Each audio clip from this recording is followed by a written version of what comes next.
स्वागत है आपका आपके सितारे में और मैं हूं आपके साथ दिव्या। सास बहू की टेंशन कैसे होगी दूर, कैसे वास्तु दोष से ठीक हो सकते हैं पारिवारिक संबंध, ये हम जानेंगे आचार्य जी से। साथ ही हम जानेंगे आज क्या कहती है आपकी राशि और कैसा रहेगा आपका आज का दिन। तो देर कैसी शुरू करते हैं आपके सितारे। क्या आप जानते हैं कैसे दूर होगी सास बहू की टेंशन? तो जानिए पंडित वैभव नाथ शर्मा से पारिवारिक संबंध मजबूत करने के उपाय। आपके सितारे में आप अपनी हर परेशानी का हल प्राप्त कर सकते हैं और अपने सवाल भी पूछ सकते हैं। स्टूडियो में साथ देने के लिए मौजूद हैं विश्वविख्यात ज्योतिषाचार्य और वास्तुशास्त्री पंडित वैभव नाथ शर्मा जी। आचार्य जी, आपका हार्दिक स्वागत है। जी नमस्कार।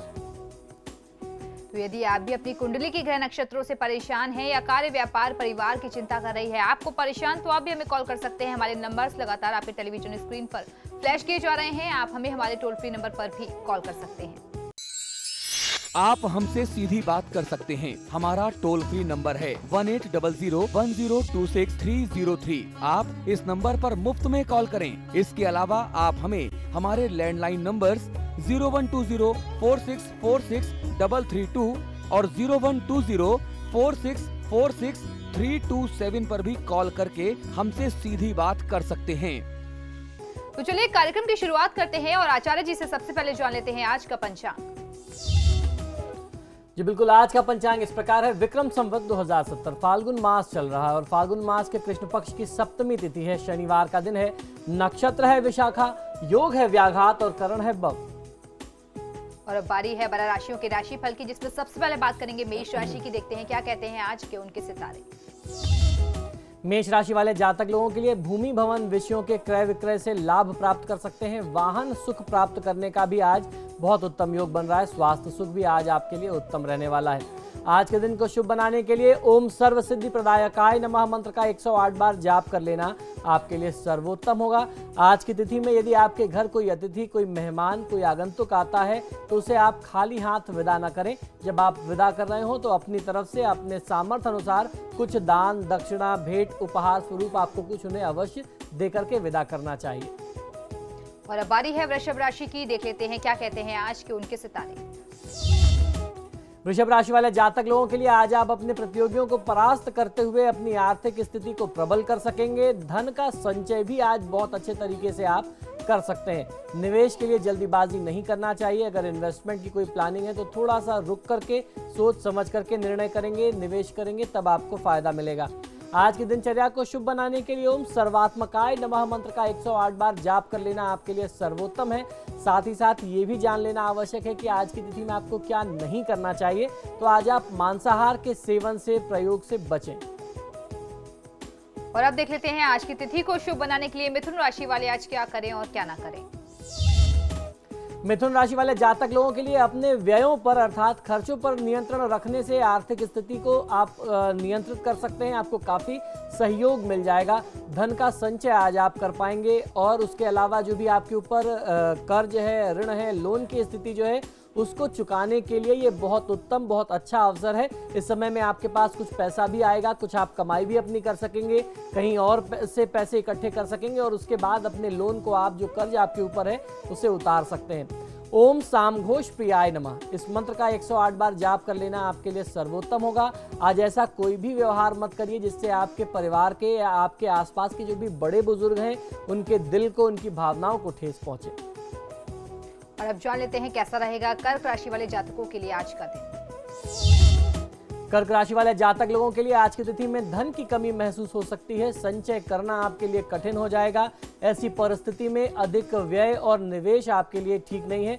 तो बहुत ज्यादा निवेश मत करिए और बहुत ज्यादा खर्च मत करिए। अपने खर्चों को रोक करके चलेंगे तो फायदा मिलेगा।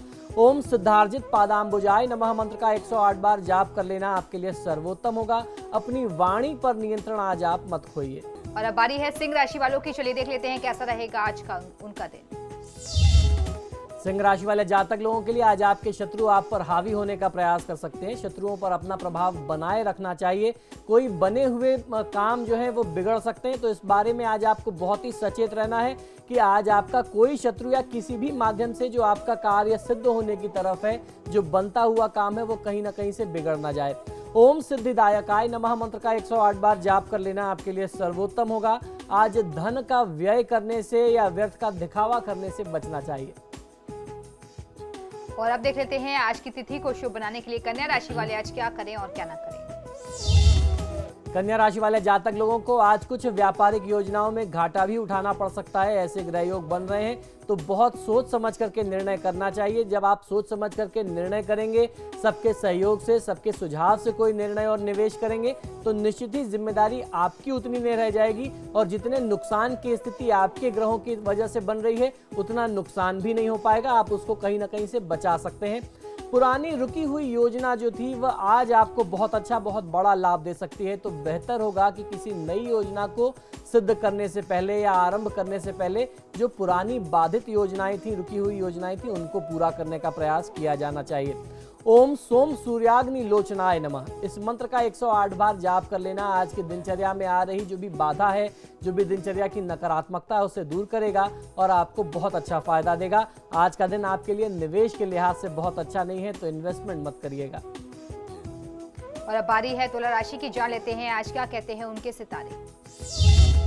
तुला राशि वाले जातक लोगों के लिए ऋण प्राप्ति से धन संबंधी योजनाएं पूरी होंगी। लगातार आप प्रयास कर रहे थे कि आपको कहीं से आर्थिक सहायता मिल जाए और इस आर्थिक सहायता के माध्यम से आपकी जो भी परियोजना थी, जो भी काम में बाधा आ रही थी, आप उसे पूरा कर सके। तो आज आर्थिक सहायता प्राप्त होने से आपके कई सारे कार्य सिद्ध हो सकते हैं, परंतु कर्ज लिया हुआ धन आपको सही समय पर वापस कर देना चाहिए। ऐसा प्रयास रखना चाहिए कि आप समय से पहले ही उसे वापस कर दें और जो भी आपने पैसा लिया है उसमें पूरी ईमानदारी बरतेंगे तो निश्चित तौर पर आपको भगवान का भी साथ मिलेगा, उनकी भी कृपा मिलेगी। ओम सौम्याय नमः मंत्र का 108 बार जाप कर लेना आपके लिए सर्वोत्तम होगा। शेयर मार्केट में इन्वेस्टमेंट करने के लिए परिस्थितियां अभी अनुकूल नहीं है, कुछ समय इंतजार करना चाहिए। और चलिए अब बढ़ते हैं आगे, बात कर लेते हैं वृश्चिक राशि वालों की। देख लेते हैं आज क्या कहते हैं उनके सितारे। वृश्चिक राशि वाले जातक लोगों के लिए विदेश स्थानों से लाभ प्राप्ति के योग बन रहे हैं। आयात निर्यात अर्थात इंपोर्ट एक्सपोर्ट से जुड़े हुए व्यापारी बंधु लोगों को बहुत अच्छा लाभ मिल सकता है। नौकरी पेशा लोगों के लिए भी ये समय बहुत बेहतर, बहुत अच्छा समय है। ओम स्कंदाग्रजाय नमः इस मंत्र का 108 बार जाप कर लेना आपके लिए बहुत अच्छी परिस्थितियां बना सकता है, बहुत अच्छी शुभता लेकर के आएगा। और आज के दिन के लिए आपके लिए सुझाव ये है, जिसको आपको ध्यान रखना चाहिए, जो आपको नहीं करना है वो ये है कि आज यात्रा के लिहाज से परिस्थितियां बहुत अच्छी नहीं है। तो अगर आज की तिथि में कोई यात्रा की योजना हो, आप यात्रा न करें, उसे टाल दें, आगे के लिए बढ़ा दिया जाए तो ज्यादा अच्छा लाभ मिल सकता है। और अब जान लेते हैं आज की तिथि को शुभ बनाने के लिए धनु राशि वाले आज क्या करें और क्या ना करें। धनु राशि वाले जातक लोगों के लिए आज आपकी सामाजिकता में वृद्धि होगी, यानी आपका जो सोशल नेटवर्क है, सोशल सर्किल है, आज उसमें कहीं ना कहीं से बढ़ोतरी हो सकती है और उसका लाभ भी आपको मिलेगा। जो आपके संपर्क नए बनेंगे वो आपको बहुत अच्छा लाभ दे सकते हैं। खाली बैठना आपको बिल्कुल भी पसंद नहीं है। जोश ऊर्जा शक्ति आपकी जो है वो देखते ही बनती है। तो आज आप खाली नहीं रहेंगे, निरंतर कुछ ना कुछ करते रहेंगे। स्वयं को कहीं ना कहीं किसी अच्छे कार्य में, सृजनात्मक कार्यों में आप व्यस्त रख सकेंगे। आज के दिन को शुभ बनाने के लिए ओम स्थूल कंठाय नमः मंत्र का 108 बार जाप कर लेना आपके लिए सर्वोत्तम होगा। संपत्ति या उसके अलावा कहीं अगर निवेश की कोई योजना है तो उससे आज बचना चाहिए। अगर आपने निवेश कर दिया तो समझ लीजिए बड़ा नुकसान उठाना पड़ सकता है। और अब देख लेते हैं कैसा रहेगा मकर राशि वाले जातकों के लिए उनका आज का दिन। मकर राशि वाले जातक लोगों के लिए परिश्रम से सफलता संभव है। बड़े कार्य आज बन सकते हैं। रिश्तेदारों की तरफ से कोई तनाव मिल सकता है, ऐसी परिस्थितियां भी बनती दिखाई देती हैं। तो आज जितने भी अपने रिश्तेदारों से दूरी बना करके रख सकेंगे कुछ समय के लिए, सिर्फ आज के दिन के लिए, तो आपको फायदा मिलेगा। ओम स्तुति हर्षिताय नमः मंत्र का 108 बार जाप कर लेना आज की दिनचर्या में आ रही बाधा और नकारात्मकता को दूर करेगा। आज यदि आपने अपने बिजनेस में किसी पार्टनर को जोड़ने का सोचा है या किसी पार्टनर के साथ कुछ नए व्यापार करने का सोचा है, कोई नया बिजनेस स्टार्ट करने जा रहे हैं, तो थोड़ा सा समझ जाइए, थोड़ा सा रुक जाइए, क्योंकि पार्टनरशिप में कोई काम करने के लिए आज के दिन परिस्थिति अच्छी नहीं है। और अब देख लेते हैं क्या कहते हैं कुंभ राशि वालों के लिए उनके आज के सितारे। कुंभ राशि वाले जातक लोगों के लिए आज आपकी जिम्मेदारियों में इजाफा हो सकता है, वृद्धि हो सकती है और कार्य का बोझ भी बढ़ सकता है। जिम्मेदारी से पीछे नहीं हटना चाहिए, मेहनत से काम करना चाहिए। आज के दिन को शुभ बनाने के लिए ओम स्थूल तुंडाय नमः मंत्र का 108 बार जाप कर लेना आपके लिए सर्वोत्तम होगा। काले रंग के वस्त्रों के प्रयोग से आज के दिनचर्या में आपको बचने का प्रयास करना चाहिए। और अब बारी है आखिरी राशि की, जान लेते हैं मीन राशि वालों का कैसा रहेगा उनका आज का दिन। मीन राशि वाले जातक लोगों के लिए अत्यधिक जोखिम व वाद विवाद से व्यावसायिक क्षेत्र में तनाव की स्थिति उत्पन्न हो सकती है, इससे आपको बचना चाहिए। रचनात्मक कार्यों में सफलता के लिए आज का दिन बहुत अच्छा है। आप अगर कुछ क्रिएटिव करना चाहते हैं, कुछ नया करना चाहते हैं, तो आज के दिन आपको पूरा साथ मिलेगा। दिन का भी और ग्रहों का भी, भाग्य का भी आपके साथ आज साथ बना हुआ है। ओम स्वयं सिद्धाय नमः इस मंत्र का 108 बार जाप कर लेने से दैवीय कृपा के माध्यम से आज दिन को शुभ बना सकते हैं। आज किसी की निंदा में बहुमूल्य समय को नष्ट नहीं करना चाहिए। और आपके सितारे में फिलहाल वक्त हो चला एक छोटे से ब्रेक का, और लौटते हैं ब्रेक के बाद जानेंगे आचार्य जी से आज का महा उपाय।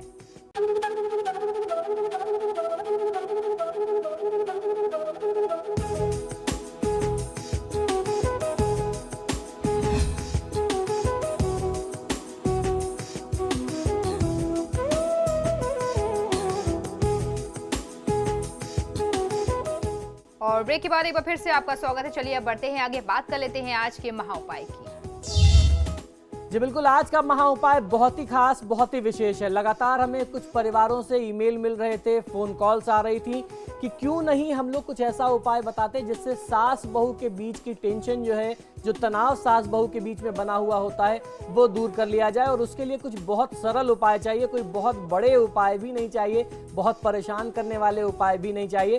तो ठीक है, आज वास्तु से संबंधित कुछ उपाय बता रहा हूं और हमारा ये प्रयास रहेगा कि इसी विषय पर आगे भी आपको कुछ तथ्य, कुछ सामग्रियां उपलब्ध कराते रहें, कुछ उपाय उपलब्ध कराएं। तो आज वास्तु के बारे में हम लोग चर्चा करेंगे कि किस प्रकार आपके घर का वास्तु दोष आप सास बहू के बीच में या परिजनों के बीच में तनाव और वाद विवाद का बहुत बड़ा कारण बनता है, और किस तरीके से छोटे छोटे वास्तु में बदलाव करके, छोटे परिवर्तन और चेंजेस करके आप सास बहू के तनाव को दूर कर सकते हैं, टेंशन दूर कर सकते हैं। कुछ ऐसे वास्तु दोष होते हैं जिनके कारण सास बहू के झगड़े बहुत ज्यादा होते हैं। तो आइए सबसे पहले उन पर दृष्टि डालते हैं, उनके ऊपर जानकारी करते हैं कि ऐसे कौन से वास्तु दोष हैं जिससे सास बहू के बीच में तनाव बहुत ज्यादा होता है किसी भी परिवार में। इस आधुनिक समय में ज्यादातर लोग छोटे छोटे घरों में रहते हैं, टाइम और पैसे की कमी होती है, इसलिए लोगों के लिए अपने घर को वास्तु के हिसाब से बनवाना संभव नहीं हो पाता। जैसा घर मिला उसी में काम चला लिया। शुभ वास्तु तनाव भी दूर करता है, ये बात आपको मैं बता दूं। कई बार नकारात्मक एनर्जी जो होती है, नकारात्मक ऊर्जा जो होती है, वह अधिक हो जाने से आपकी लाइफ में केवल आपको असफलता ही हाथ नहीं लगती, उसके कारण आपकी लाइफ में और आपकी फैमिली में बहुत सारे टेंशन, झगड़े और वाद विवाद, दबाव की स्थिति भी बन जाती है। आपस में जो परिजन हैं वो निरंतर लड़ते रहते हैं, कलह का एनवायरनमेंट, पूरे घर में कलह का वातावरण बना होता है। कुछ छोटी छोटी बातों को ध्यान में रख करके आप शारीरिक मानसिक टेंशन को दूर कर सकते हैं, और उसके साथ साथ पारिवारिक मतभेद, झगड़े को भी सदा के लिए अपने घर से, अपने परिवार से दूर कर सकते हैं। वास्तु संबंधी इन टिप्स को व्यवहार में यदि आप ला करके देखेंगे तो निश्चित तौर पर मेरी गारंटी है कि आपको बहुत अच्छे लाभ मिल सकते हैं। तो आइए अब हम समाधान के बारे में चर्चा करते हैं। अपने घर के वास्तु दोष आप इस प्रकार से ठीक कर सकते हैं। बहुत सरल से ये उपाय हैं, इनको बहुत ध्यान से सुनिए, समझिए और लिख लीजिए।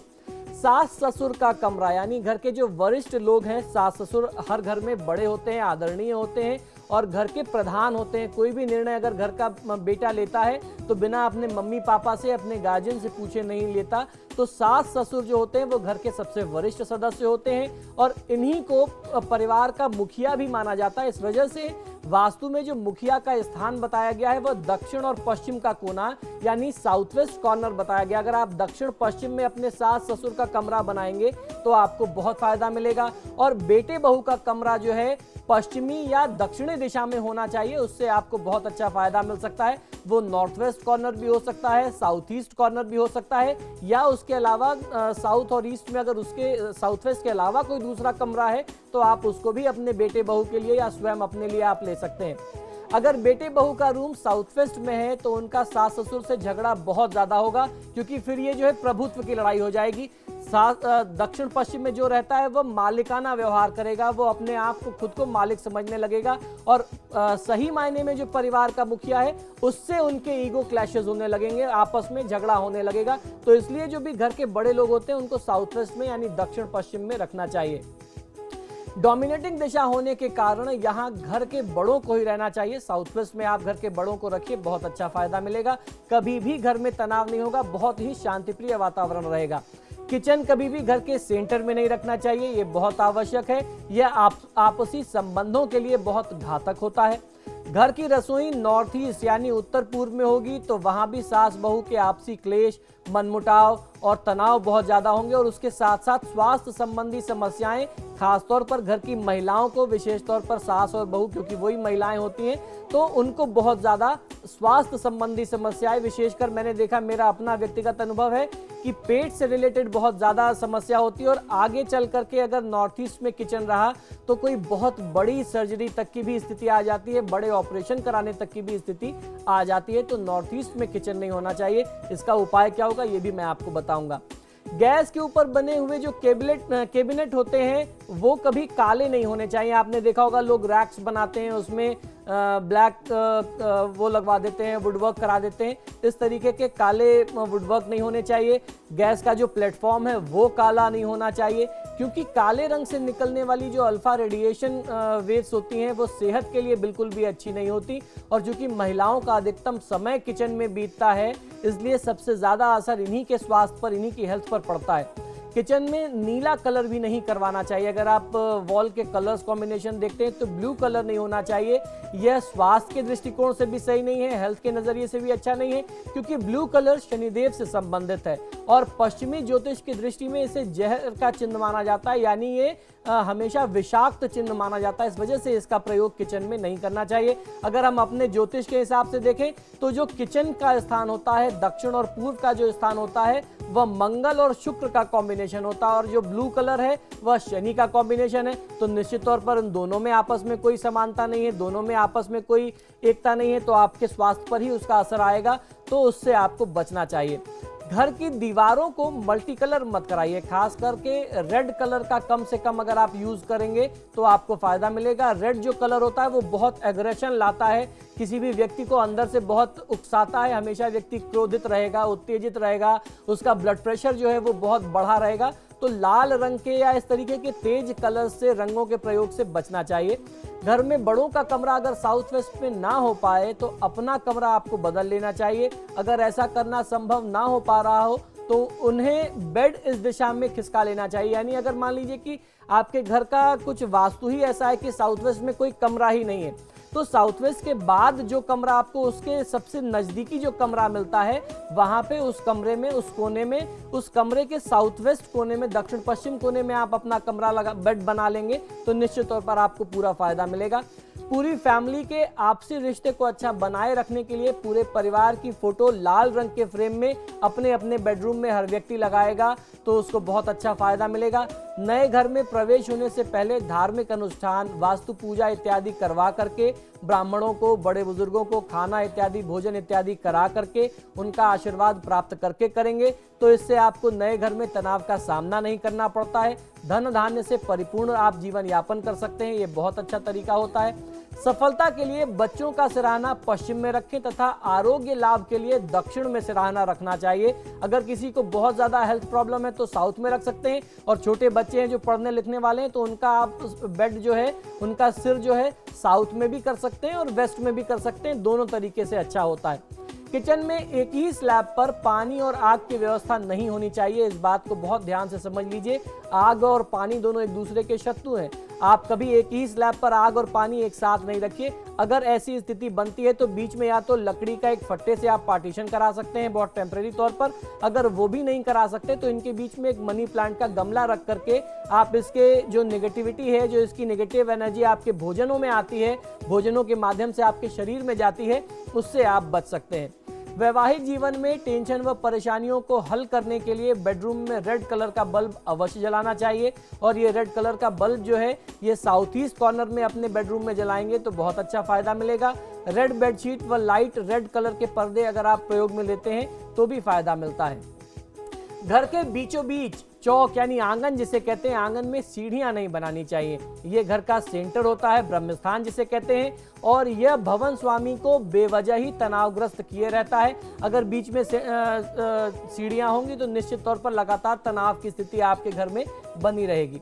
आप अपने साथ कुछ लकी चार्म भी रख सकते हैं, इससे भी आपको बहुत अच्छा फायदा मिल सकता है। कोई ऐसी चीज जिसको आप अपनी सफलता का राज मानते हैं, जिसको आप अपने साथ रखना हमेशा पसंद करती हैं, अगर ऐसी कोई चीज़ आप अपने साथ रखते हैं तो फ़ायदा मिल सकता है। ये चीज़ कोई भी हो सकती है, कोई खास रंग की एक ड्रेस आप पहन सकते हैं, आपको लगता है कि शायद ये ड्रेस पहनने से मेरा भाग्य बढ़ जाता है। पूजा के फूल आप अपने साथ हमेशा रख सकते हैं, हर दिन आप उसे चेंज कर सकते हैं भगवान के आशीर्वाद के तौर पर। 786 के नंबर वाला नोट मैंने बहुत सारे लोगों को रखते हुए अपने पर्स में देखा है। लोग कहते हैं कि जिस नंबर के एंड में, नोट के नंबर के एंड में 786 आता है, क्योंकि ये इस्लामिक एक अच्छा शुभ चिन्ह मानते हैं, तो वो उसे अपना लकी मानने लगते हैं। तो कहते हैं कि इससे मेरा पर्स खाली नहीं रहता।